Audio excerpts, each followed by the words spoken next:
আচ্ছা, আজকে আমি আলোচনা করব হচ্ছে যে এসএসসি রসায়নের সবচেয়ে গুরুত্বপূর্ণ একটা টপিক জারণ বিজারণ যুগপৎ ঘটে, মানে জারণ এবং বিজারণ বিক্রিয়া সবসময় একই সাথে ঘটে। ওকে, সো আমি র্যান্ডমলি একটা বিক্রিয়া যদি আমি লিখি, যে আমি লিখলাম এরকম যে ধরো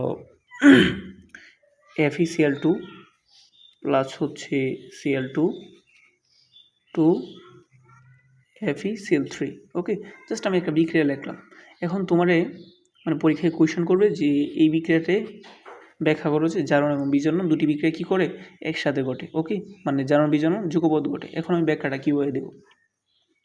এই বিক্রিয়ার মধ্যে তোমার ফার্স্ট অফ অল কাজ হচ্ছে তোমার ফাইন্ড আউট করতে হবে যে ওই যৌগের মধ্যে, মানে প্রত্যেকটা যৌগের মধ্যে যে ইন্ডিভিজুয়াল মৌলগুলো আছে ওই মৌলগুলোর আলাদা আলাদা জারণ মান কত। এখন আমরা কিন্তু জানি না যে কোন মৌলের জারণ মান কত। সো আগে আমাদের কী করতে হবে? জারণ মান বাইর করতে হবে। সো আমরা জারণ মান বাইর করছি। তার আগে আমরা দেখতে হবে যে জারণ বিজারণ যুগপৎ ঘটে। এখন আমরা এটা বুঝবো কীভাবে? ফার্স্ট অফ অল তুমি যে জিনিসটা মনে রাখবে যে জারণ মান যদি বৃদ্ধি পায়, অর্থাৎ জারণ ধরো প্লাস ঘটছে, জারণ মান বৃদ্ধি হয়েছে, তাহলে ওই বিক্রিয়াটা জারণ ঘটছে। হ্যাঁ, এটা শিওর জারণ ঘটবে। এখন যদি তোমার জারণ মানটা কী হয়, মাইনাস মানে কমে যায় বা হ্রাস পায়, তাহলে কি করবে? বিজারণ করবে। জাস্ট এই দুইটা লাইন যদি তুমি মনে রাখতে পারো তাহলে তোমার এই প্রশ্নের উত্তর শেষ। যে জারণ যদি বৃদ্ধি পায়, জারণ মান বৃদ্ধি পেলে জারণ করবে, আর জারণ মান যদি হ্রাস পায় তাহলে কি করবে? বিজারণ করবে। শেষ, জাস্ট এই দুইটা জিনিস মনে রাখবে। এখন আমরা ব্যাখ্যা কীভাবে করব? ফার্স্ট অফ অল হচ্ছে আমাদের যে কোনো যৌগ থেকে আগে বের করতে হবে যে ওই মৌলগুলোর আলাদা আলাদা জারণ মান কত। তাহলে ধরো আমি একটা মৌল লিখলাম সিম্পল যে H2O। হ্যাঁ, এখন আমি আসলে জানি না যে কোন মৌলের জারণ মান আসলে কত। সো তুমি সবসময় মনে রাখবা যে কোনো যৌগের প্রথমে এখানে একটা প্লাস দেবা, এখানে একটা মাইনাস দেবে। এটা জাস্ট একটা ট্রিক্স যে একটা যৌগ লিখছো দুইটা মৌলের উপর, প্রথমে প্লাস পরে মাইনাস। এখন এর নিচে যেই সংখ্যাটা আছে এই সংখ্যাটা যাবে এটার উপরে 2। এখানে 1 আছে, কিছু নাই মানে 1, তাহলে এই 1 আসবে কোথায়? এখানে। তাহলে আমরা বলতে পারি হাইড্রোজেনের জারণ মান এখানে +1 এবং অক্সিজেনের জারণ মান এখানে -2। শেষ। এখন যদি আরেকটা যৌগ দেখি Fe, ওই যে উপরে যেটা লিখলাম যে যৌগটা FeCl2, তাহলে সেটার মধ্যে তুমি কি করবা? প্রথম যেটা বলেছি যে এখানে প্লাস এখানে মাইনাস, এখানে কত হবে? এখানে হবে হচ্ছে 2, যেহেতু এখানে 2 আছে মানে এটারটা উপরে এখানে যাবে, এখানে কিছু নাই মানে 1 আছে, এই 1টা যাবে এখানে। তবে ক্লোরিনের জারণ মান কত? -1, আর ওই যে Fe এর জারণ মান কত? +2। শেষ। আরও যদি আমরা দেখি, ধরো আমরা দেখলাম হচ্ছে NaCl, সেম জিনিস তুমি এখানে প্লাস লিখবে, এখানে মাইনাস লিখবে। এখানে কি আছে? কিছু নাই মানে 1, এখানে 1, কিছু নাই মানে কি 1। শেষ। তুমি মানে যে কোনো যৌগ দেখলে জাস্ট মানে চোখের পলকে তুমি বলে দিতে পারছো কোন মৌলের জারণ মান কত। সিম্পল। এখন আমরা বিক্রিয়াতে আসি। হোপফুলি তুমি আগেরটা বুঝতে পারছো যে বিক্রিয়াটা লিখলাম FeCl2 প্লাস হচ্ছে কি, প্লাস হচ্ছে Cl2। ওকে, বিক্রিয়া করে আমি পেয়েছি কি 2 অণু FeCl3। ওকে, এখন এই বিক্রিয়ায় প্রথম কাজ হচ্ছে তোমাকে প্রশ্ন বলেছে যে ব্যাখ্যা করো যে এই বিক্রিয়ায় জারণ এবং বিজারণ দুইটা একসাথে ঘটে, জারণ বিজারণ যুগপৎ করে। তুমি ব্যাখ্যাটা দেবে ফার্স্ট অফ অল, তুমি বিক্রিয়াটা লেখলা খাতায়, লেখার পর কী করবা? এখানে প্লাস লিখবা, এখানে মাইনাস লিখবা, তুমি যেটা জানো। এখানে লিখবা কি প্লাস, এখানে মাইনাস। এখন তার আগে যে কথা তোমার বলতে হবে সেটা হচ্ছে সবসময় মনে রাখবা যে কোনো একটা মৌল যদি সিঙ্গেল জাস্ট একটা মৌল থাকে, কোনো একটা সিঙ্গেল মৌল থাকলে তার জারণ মান হবে হচ্ছে 0, মানে মুক্ত মূল্যের জারণ মান, সেটা আমরা বলি মুক্ত মূল্যের জারণ মান হবে 0। আবার যদি কোনো একটা যৌগ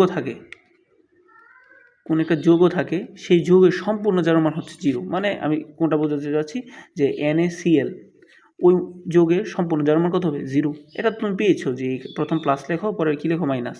কিছু নাই 1, কিছু নাই 1। সো এটা যদি আমরা সম্পূর্ণ যোগ করি তাহলে কি পাই? +1 আর -1, +1 -1 সমান কত হয়? দুইটা কাটাকুটি করে 0 পাই। মানে আমরা বলতে পারি একটা যৌগের জারণ মান 0, একটা মুক্ত মৌলের জারণ মান কত হয়? 0 হয়। ওকে, এখন আমি কি লিখতে পারি যে এখানে 2 আছে, তাহলে 2 উপরে চলে যাবে, কিছু নাই মানে এখানে 1 আছে। আবার বলেছিলাম যে মুক্ত মৌল, ক্লোরিন একটা মুক্ত মৌল, তাহলে এর জারণ মান কত হবে? 0। এখানে লিখতে পারি 0।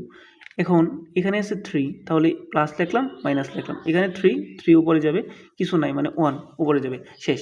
এখন আমি আগে যে দুইটা লাইন বলেছি ওই লাইন হচ্ছে যে জারণ মান যদি বৃদ্ধি পায় তাহলে জারণ করবে, আর জারণ মান যদি হ্রাস পায় তাহলে কি করবে? বিজারণ করবে। তাহলে এই বিক্রিয়া কী দেখতে পাচ্ছি আমরা? F এর জারণ মান আগে ছিল +2, কিন্তু পরবর্তীতে কি হয়েছে? F এর জারণ মান হচ্ছে +3। অর্থাৎ এখানে কি করছে? জারণ মান কি করছে? জারণ মান বৃদ্ধি করছে। আর আমি বলেছি যে জারণ মান যদি বৃদ্ধি ঘটে তাহলে কি করবে? জারণ করবে। তাহলে এটা হচ্ছে একটি জারণ অর্ধ বিক্রিয়া, মানে জারণ বিজারণ সম্পূর্ণ একটা বিক্রিয়া, আর জারণ ঘটলে শুধু অর্ধ বিক্রিয়া, রাইট? তাই এটা হচ্ছে জারণ একটা অর্ধ বিক্রিয়া। ওকে, যে জারণ বদ্ধ বিক্রিয়া।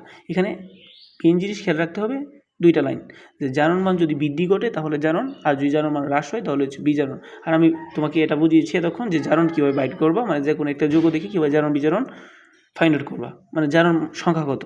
এখন Fe2 প্লাস এখানে 3 প্লাস, তাহলে জারণ করছে।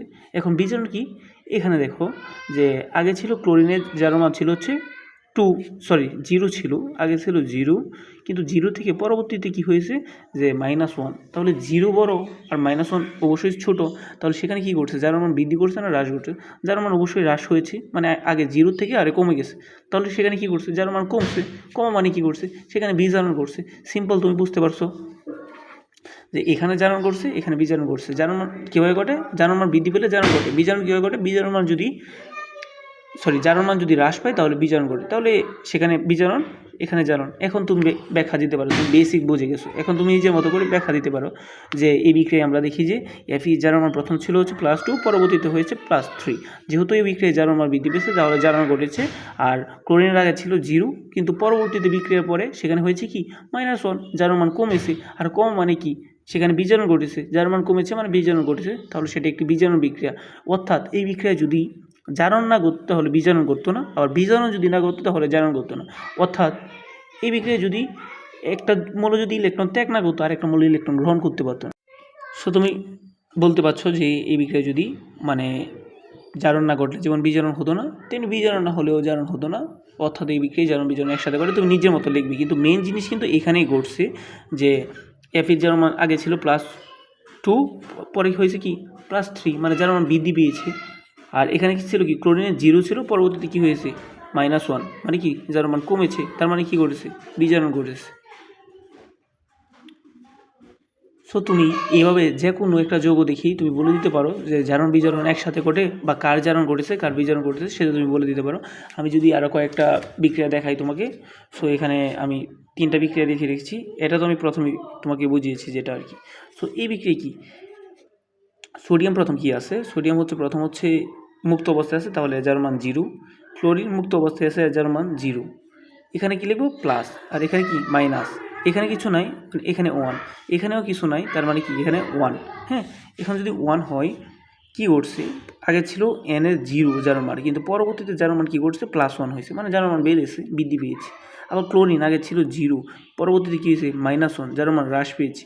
জারণ মান বৃদ্ধি পেলে কী ঘটে, জারণ ঘটে। তার মানে বলতে পারি n এর জারণ মান কী পেয়েছে, বৃদ্ধি পেয়েছে, মানে জারণ ঘটছে।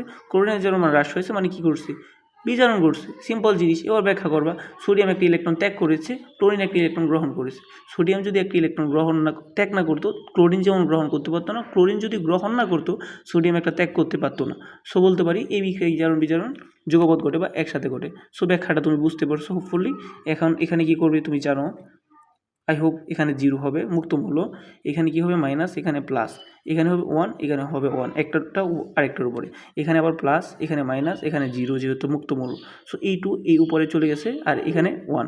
এখন তুমি কি জানো, জিন আগে আসেন 0, এখানে হচ্ছে +2, জারণ মান কী করছে, বৃদ্ধি করছে, মানে জারণ ঘটছে। ওকে, আবার এখানে হাইড্রোজেন আগে ছিল +1, কিন্তু পরবর্তীতে কী হয়েছে, হাইড্রোজেন 0 হয়ে গেছে, মানে কমে গেছে। তাহলে হাইড্রোজেন কী হয়েছে, বিজারণ করছে, জারণ মান বৃদ্ধি পেয়েছে, জারণ করছে, জারণ মান কমে কী হয়েছে, বিজারণ করছে। সেমলি তুমি ব্যাখ্যা দিবা, এখানেও কি 0, আর এটা হচ্ছে পটাশিয়াম আয়োডাইড। সো এখানে কি হয়েছে যে এখানে প্লাস লিখি, এখানে মাইনাস লিখি, এখানে কিছু নাই মানে কি 1, এখানে কিছু নাই মানে 1। আবার এখানে কি লিখতে পারি, এখানে মাইনাস, এখানে প্লাস, এখানে 1, এখানে কি 1, এখানে 0। এখন আয়োডিন আগে ছিল -1, কিন্তু পরবর্তীতে কি 0, মানে জারণ মান বৃদ্ধি পেয়েছে, অর্থাৎ এখানে জারণ ঘটছে। আবার কি ঘটছে যে ক্লোরিন যদি দেখো প্রথম হচ্ছে 0, পরবর্তীতে ক্লোরিন কী হয়েছে -1, জারণ মান হ্রাস পেয়েছে, মানে কি করছে, এখানে বিজারণ করছে। অর্থাৎ আমি এতক্ষণে যা বুঝিয়েছি হোপফুলি তোমরা বুঝতে পেরেছো যে জারণ মান যদি বৃদ্ধি পায় তাহলে জারণ ঘটে, জারণ মান যদি হ্রাস পায় তাহলে বিজারণ ঘটে। আর জারণ মান এবং বিজারণ মান জারণ মান আমরা কীভাবে বের করি কোন একটা যৌগ থেকে, তোমরা সেটাও হোপফুলি বুঝতে পেরেছো।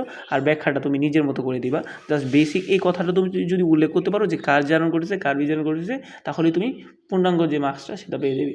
ধন্যবাদ সবাইকে।